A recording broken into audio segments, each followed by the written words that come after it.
Halo saudara-saudara kaum muda yang Tuhan kasihi.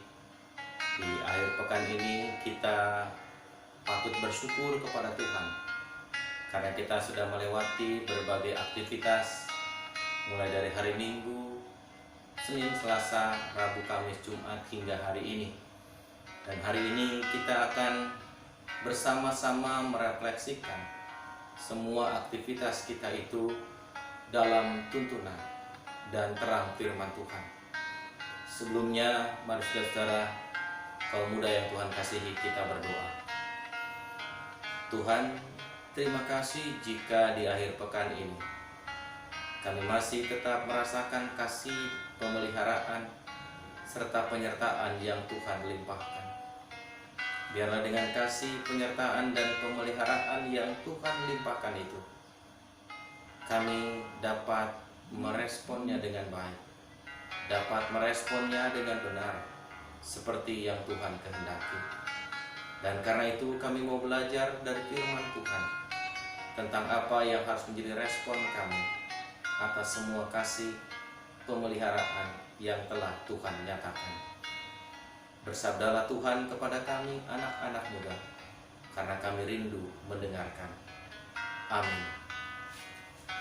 Saudara kaum muda yang Tuhan kasihi, di akhir pekan ini Bapak ingin mengajak kalian untuk bersama-sama mendengarkan firman Tuhan dari kesaksian surat 1 Yohanes pasal 4 ayat yang ke-20. 1 Yohanes pasal 4 ayat yang ke-20 berkata, "Jikalau seorang berkata, aku mengasihi Allah, dan ia membenci saudaranya, maka ia adalah pendusta. Karena barang siapa tidak mengasihi saudaranya yang dilihatnya, tidak mungkin mengasihi Allah yang tidak dilihatnya." Demikian saudara kaum muda yang Tuhan kasih, firman Tuhan yang berkenan menjumpai kita di akhir pekan ini. Yang berbahagia adalah kita yang mendengarnya, memelihara serta melakukannya dalam hidup kita dari hari ke hari. Terpujilah nama Tuhan. Saudara yang Tuhan kasihi, kaum muda yang berbahagia dan bersukacita, jika hari ini Bapak bertanya kepada saudara, di antara perjumpaan saudara dalam satu pekan ini dengan orang tua, dengan adik atau kakak, dengan teman, dengan gereja, dan orang-orang yang ada di dalamnya, dengan sahabat, mungkin juga dengan pacar. Pertanyaan Bapak untuk saudara kaum muda, di antara mereka, mana yang paling saudara kasihi? Mana yang paling kaum muda kasihi?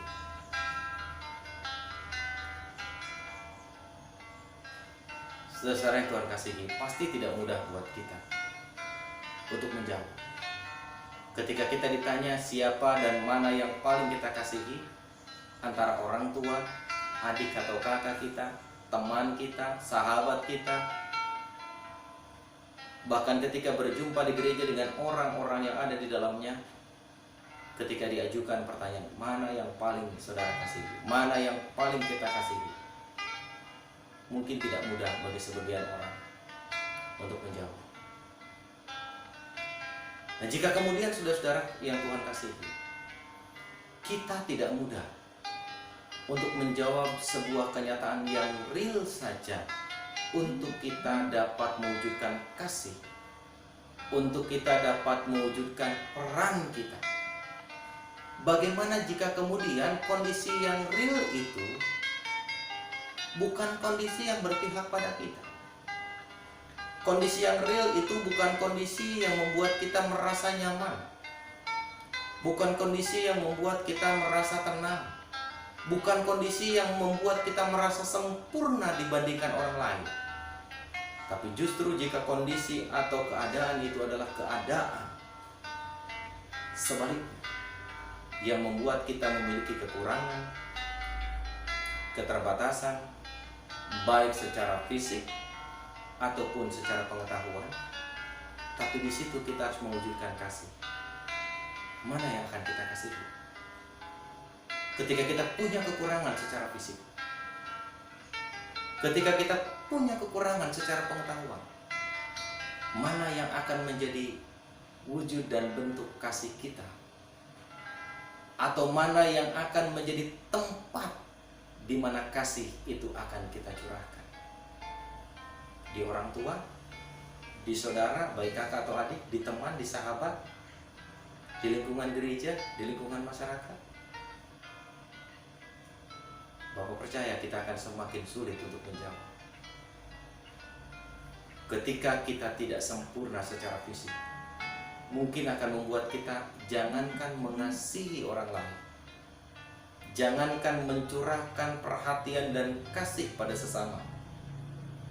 Keluar saja kita merasa minder, keluar saja kita merasa malu, keluar saja kita merasa takut dijauhi dan lain sebagainya. Nah, saudara-saudara, kaum muda yang Tuhan kasih, Bapak mau mengajak kita semua, kaum muda yang Tuhan kasih, untuk belajar dari seorang dokter bernama Zi Zhenxiong, asal kepulauan atau provinsi Xinjiang di Cina. Dokter Zi telah menginspirasi banyak orang, bahkan termasuk dia menginspirasi penduduk desa tempat tinggalnya. Dia menginspirasi penduduk desa tempat tinggalnya di provinsi Jiangxi bukan karena apa-apa, tapi oleh karena perbuatan-perbuatan baik, oleh karena tindakan-tindakan pertolongan dan kasih kecil yang diberikan kepada orang-orang yang membutuhkan, yang dinyatakan kepada orang-orang yang dijumpai, yang diwujudkan kepada masyarakat tempatnya tinggal dan berada. Dan kita bisa menjawab, ya iyalah Pak, dia kan dokter, dia pasti bisa berbuat begitu, dia bisa mengasihi, dia bisa berbuat yang baik, karena dia dokter, dia punya ilmu, dia punya pengetahuannya. Oke, analisa saudara-saudara sekalian benar. Dia dokter, dia punya keahliannya, dia punya ilmunya. Sehingga dengan kemampuan dan ilmu kedokterannya, Dr. Z bisa berbagi kebaikan, bisa memberikan pertolongan, bisa berbagi kasih dengan orang lain. Tapi saudara tahu tidak, bahwa Dr. Z sesungguhnya bukan dokter yang sempurna, seperti saya dan saudara-saudara sekalian. Bukan dokter yang tanpa kekurangan seperti saya dan saudara-saudara. Kalau boleh dikatakan secara fisik kita tidak ada kekurangan, kalau boleh Bapak katakan secara fisik kita tidak ada keterbatasan. Saudara-saudara yang Tuhan kasih, Dr. Z sesungguhnya adalah dokter dengan hanya punya satu kaki. Karena ketika dia di usia 14 tahun dia mengalami kecelakaan mobil, sehingga satu kakinya harus diamputasi. Sehingga dia punya keterbatasan secara fisik, kehilangan satu kakinya. Namun kita tahu, namun dia tidak pernah berhenti dengan kekurangan yang ada, dengan keterbatasan yang ada. Tahun 2003 dia lulus fakultas kedokteran di salah satu universitas di Cina. Dan tanpa lelah ketika dia selesai dengan pendidikan kedokterannya, dia mengabdikan apa yang dimilikinya dengan satu kaki yang dimiliki. Dia menolong orang dari satu rumah ke rumah, baik pagi, siang, ataupun malam. Tanpa itu dia jadikan hambatan karena dia punya satu kaki. Waktu siang, waktu pagi, waktu malam, hujan, terik, panas, tidak jadi halangan buat Dr. Z untuk mencurahkan kasih, pertolongan, dan kebaikannya kepada sesama, sekalipun dia punya keterbatasan secara fisik. Bahkan dengan keterbatasan secara fisik, dia selalu menabur kebaikan demi kebaikan.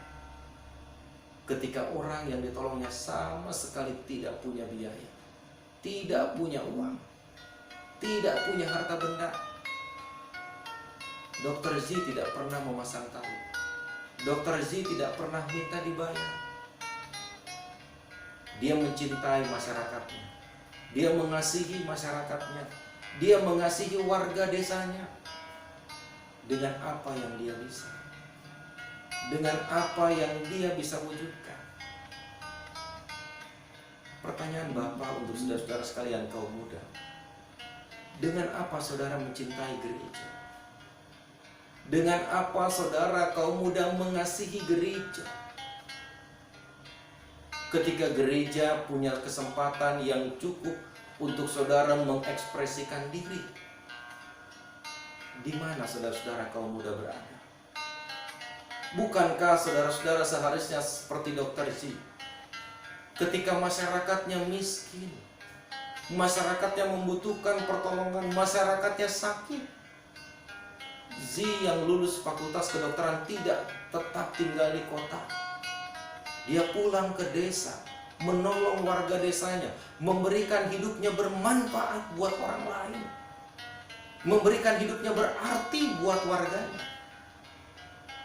Perenungan kita adalah sama, saudara-saudara kaum muda.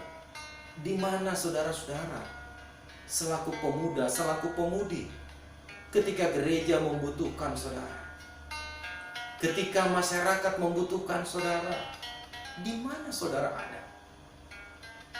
Di belakang Bapak, saudara-saudara, semua adalah peralatan musik yang hanya akan teronggok ketika saudara tidak punya perhatian untuk itu.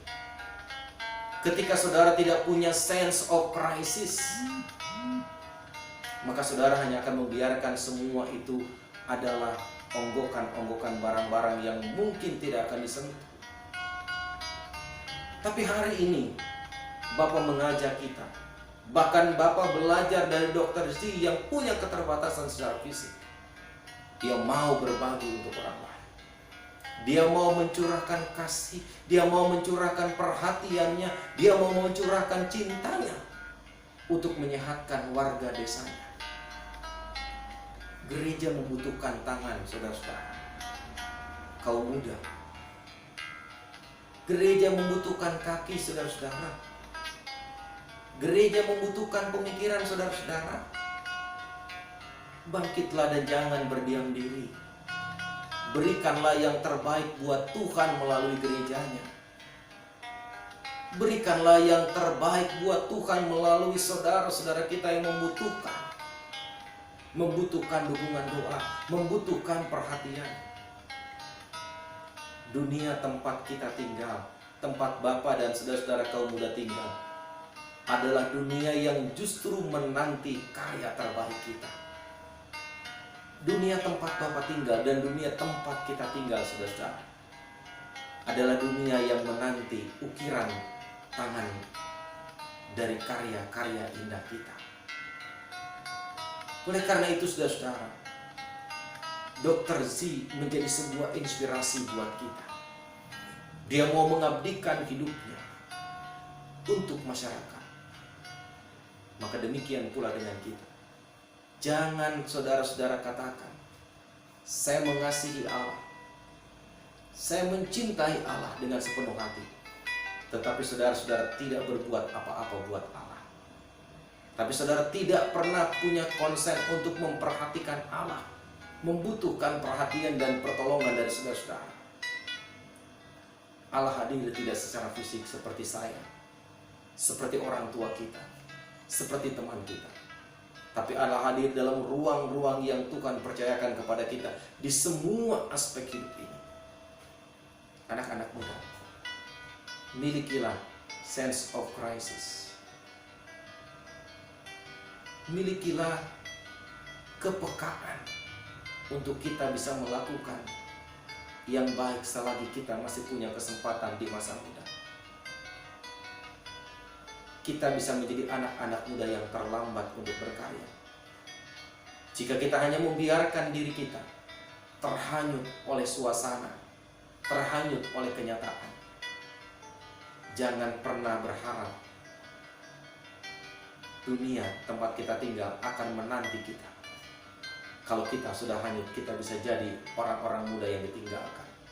Tapi hari ini kisah Dr. Z mau mengangkat kepada kita.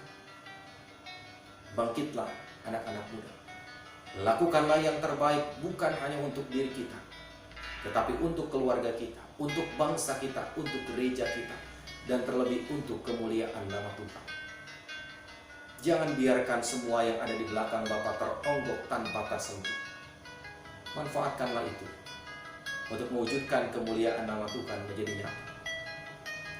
Lihatlah gereja menanti sentuhan tangan-tangan muda yang membutuhkan, yang memiliki skill dan kemampuan serta kreativitas tinggi.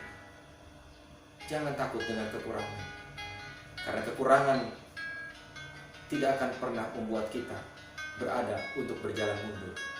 Tapi kekurangan bisa Tuhan pilihkan untuk membuat kita memiliki sebuah lompatan besar dalam perjalanan hidup ini.